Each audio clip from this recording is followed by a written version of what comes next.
Hi, and thank you for tuning in to Noir Histoire. I'm Natasha, and in this episode, I'll be discussing The Color Purple. The Color Purple is a historical drama based on the Pulitzer Prize-winning 1982 novel of the same name that was written by Alice Walker. Directed by Steven Spielberg and with music by Quincy Jones, the film featured a star-studded cast and was a box office smash that received several Academy Award and Golden Globe Award nominations. Following Celie over the course of the 40 years she spends living in rural Georgia, we witness her journey of trying to find herself and a place in the world. The book and movie touched on taboo topics that made people uncomfortable and led to controversy. The film starts off with an incredibly young girl, Celie, giving birth to a baby. That's bad enough on its own, but it turns out that despite being only 14 years old, this is actually Celie's second child. The children are both her offspring and half siblings, as the man she believes to be her father is also the father of her children. As Celie gives birth to these children, they're taken away by her father and given to people associated with the church. She is living a rough life, but has some comfort in the presence of her younger sister, Nettie. Yet her love for Nettie is also a source of fear, as she notices that her father has begun to inappropriately eye Nettie as well. So, I was pretty much heartbroken within the first few minutes of this movie, but it gets worse. Following the death of their mother, she hopes that her father will find someone else and remarry. You already know where this is going, right? When he does, it's to a girl around Celie's age. Now, my first thought was feeling sorry for Celie and being disgusted by her father. But I also wondered how on earth the members of the church were okay with this grown man standing at the altar in the church to marry a child. Around this time, another grown man, and I do mean grown man, Mr., played by Danny Glover, who has 3 children of his own, also begins eyeing Nettie. Unwilling to part with Nettie, Celie's father offers her to Mr. as a wife, or more accurately, a servant to satisfy his physical needs and take care of his home and raggedy children. The story is fictional, but certainly points to the reality of young girls being married off to older men in the past, and even in the present being encouraged to date older men as a continued method for securing resources for themselves and their families. This is a subject that is now mostly referred to as something that only happens in other undeveloped countries. But I think people don't realize that these habits and customs were practiced and accepted here in America and elsewhere, like other developed countries, until fairly recently. And those practices actually continue in some form in the present. It's heartbreaking when you take into consideration the trials and tribulations that people in the past and the present have to endure simply by virtue of the time, environment, and circumstances that they happen to be born into. Celie is so beaten down by life, even at her young age, used and abused by the people around her, that she can't see beyond her day-to-day struggle to survive. And lacking that vision or hope for better, can't imagine fighting back or trying to change her circumstances. There's a scene where Celie and Nettie are playing hand games that I thought was quite symbolic. Here are these children, and I do mean children, being lusted after by grown men. A decent man, a normal man, would view Nettie as nothing more than a child playing. At most, he might smile and continue on smoking his pipe. But we see how twisted and perverted Mr.'s mind is, as instead of viewing Nettie as a child playing, he regards her as a potential sexual conquest. Every and any female, regardless of age, is a potential sexual object to his mind. Celie catches hell from all quarters due to both her gender and her race. As a female, she's at the mercy of the men around her. Instead of being loved and protected by her father, she's abused and victimized until he passes her off to Mr. As a black female, and especially during this time period, she has no reasonable expectation of receiving assistance from outside forces such as the community or the police. This is shown in three ways. First, by the church's pastor and his wife taking Celie's children from her father and passing them off as their own, but not intervening to stop the abuse that was leading to her pregnancies. Second, by the church's congregation not running Celie's father out of town when he decided to marry that young girl, but instead attending the wedding and the pastor officiating over the ceremony. I was disgusted by the whole thing in the church. The third was a glimpse of the racism that Black people in the community were forced to endure in the form of a shop clerk speaking roughly to both the pastor's wife and Celie. The pastor's wife is obviously grown and looks like a middle-class lady, while Celie is a child. Class doesn't matter, but the shop clerk refers to the pastor's wife and Celie as gal, a tacky term that's derived from girl, which the pastor's wife is certainly many years past being. People develop at their own pace, and Celie, played by Whoopi Goldberg as an adult, needs time to find herself, which is understandable given the incredibly rough life she's forced to lead. But even in the midst of all this sorrow, there is hope. And even as we see examples of women who are incredibly abused and disadvantaged, we also see them love and support each other throughout the film. Excluding Nettie, Celie is surrounded by abusive men and raggedy children for much of her early life. I assume that her mother was ill for some time before finally passing away, leaving Celie and Nettie without much of a female presence in their lives. One of Mr.'s kids is Harpo, played by Willard E. Pugh, a son who, growing up in the midst of all this dysfunction, idolizes and attempts to mimic his father's attitude towards women. As a young adult, Harpo meets and falls in love with a Spitfire, Sophia, played by Oprah Winfrey, who is a completely different kind of woman. We don't get her full backstory, but learn some things about her past in bits and pieces. Like Celie, her life has also been hard, and she's experienced abuse as well. But she's also experienced the love and protection of women, as evidenced by the group of women who protectively surround her as Mr. approaches her after she marries Harpo, so at the wedding. She comes to be an example of inner strength, self-confidence, and pride. Early on, I felt for Celie and loved the character of Sophia, but then again, her strength and confidence are easy to admire. It's telling that when Harpo appeals to Celie and Mr. for advice on his inability to control Sophia, that they both advise him to beat Sophia into submission.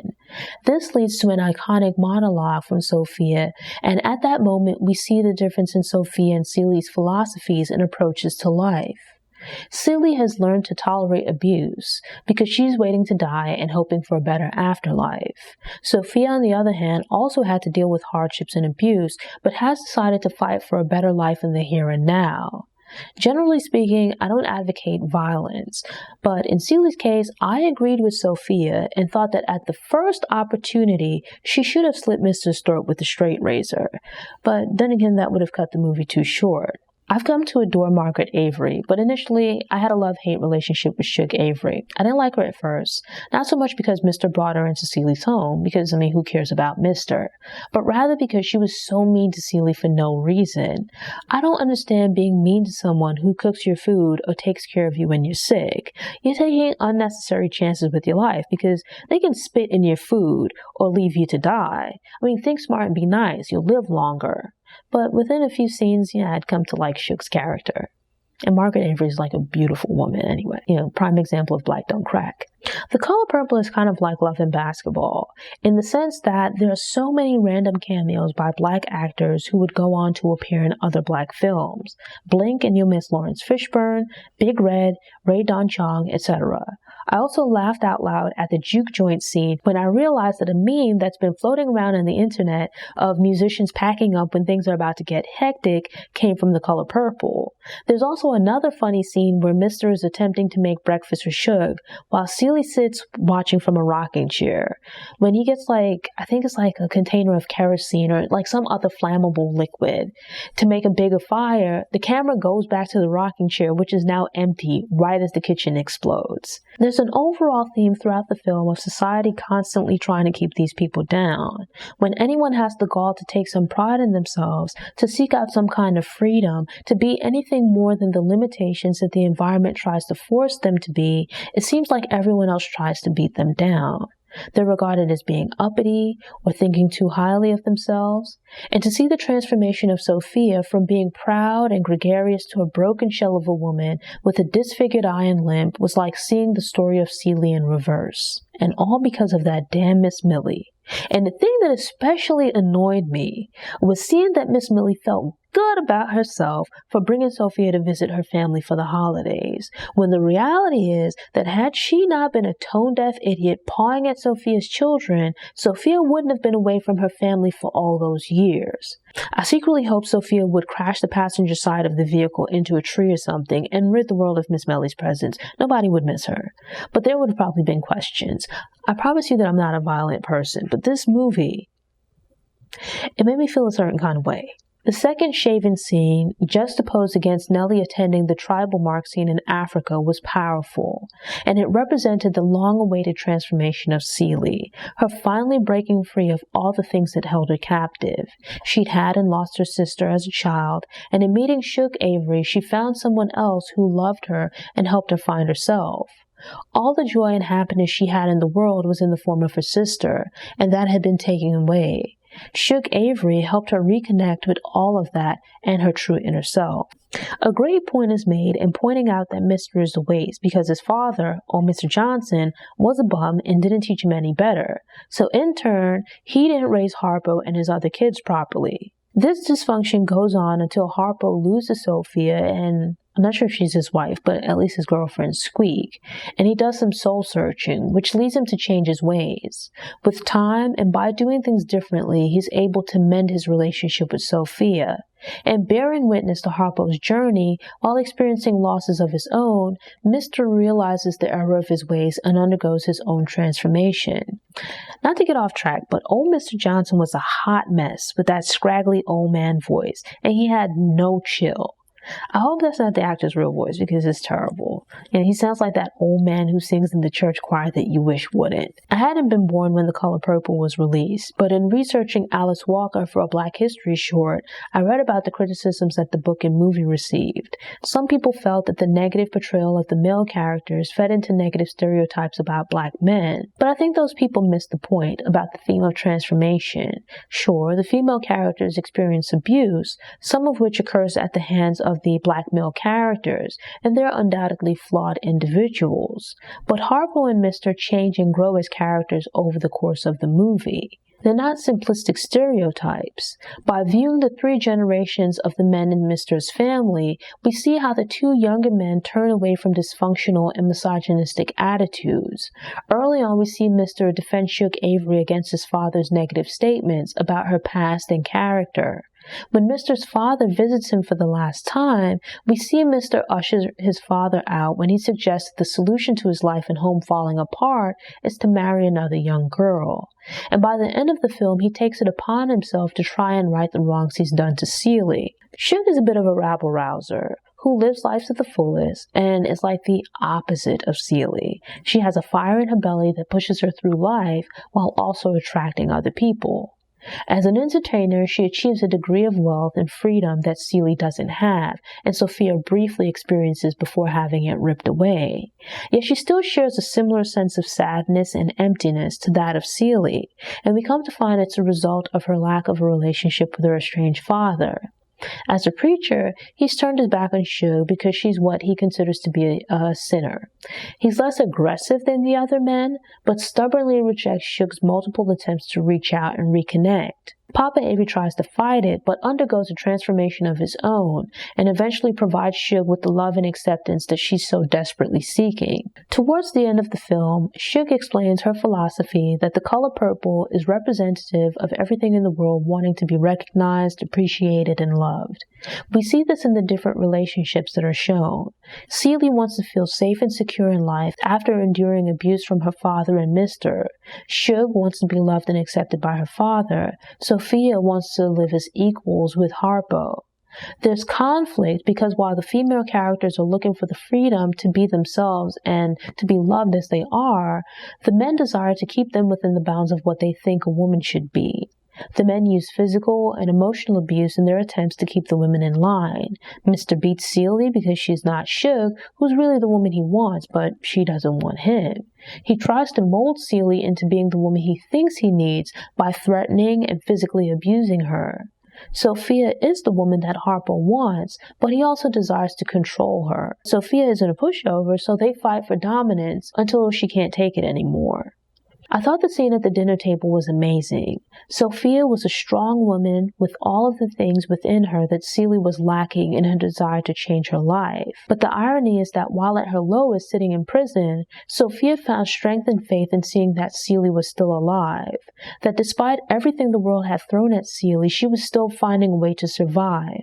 The human instinct to live and survive is, or at least should be, the greatest motivator in life. And by clinging to that, Celie was taking a small step towards finding herself and gaining her freedom. The first shaving scene showed that despite Celie seeming meek and mild, there was also a fire within her that just needed a spark to ignite. There's a theme of sisterhood between the female characters as we see how they support and draw strength from each other. This is juxtaposed against the early relationship between the male characters, where Mr.'s father is a hot mess, who gives him bad advice and perpetuates misogyny. Early on, we see some bits of this in the relationship between Mr. and Harpo, but as the two characters evolve, their relationship turns into a sort of brotherhood, or a healthier father and son relationship, along the lines of what we see between the female characters. By ridding themselves of these dysfunctional views, it frees them to be their true selves and to have a healthier relationship as father and son, and also with everyone else. I'd watched The Color Purple before, but I feel as though viewing it this time might have been my first experience watching it from start to end in one sitting. I'd also read the book as a young adult, but I still didn't get the fuzz. Yet it somehow was different this time. I finally got what everyone else seemed to get a long time ago. It truly is an amazing movie that I probably just didn't get because I was pretty young when I previously attempted to watch the movie. I do plan to reread the book to see if I feel any different about it now. Thanks for tuning in. Show notes are available on the Noir Histoire website via the link in the episode description. If you enjoyed this episode and want more movie recommendations, subscribe to the channel, click the notification bell, and check out my movie review playlist.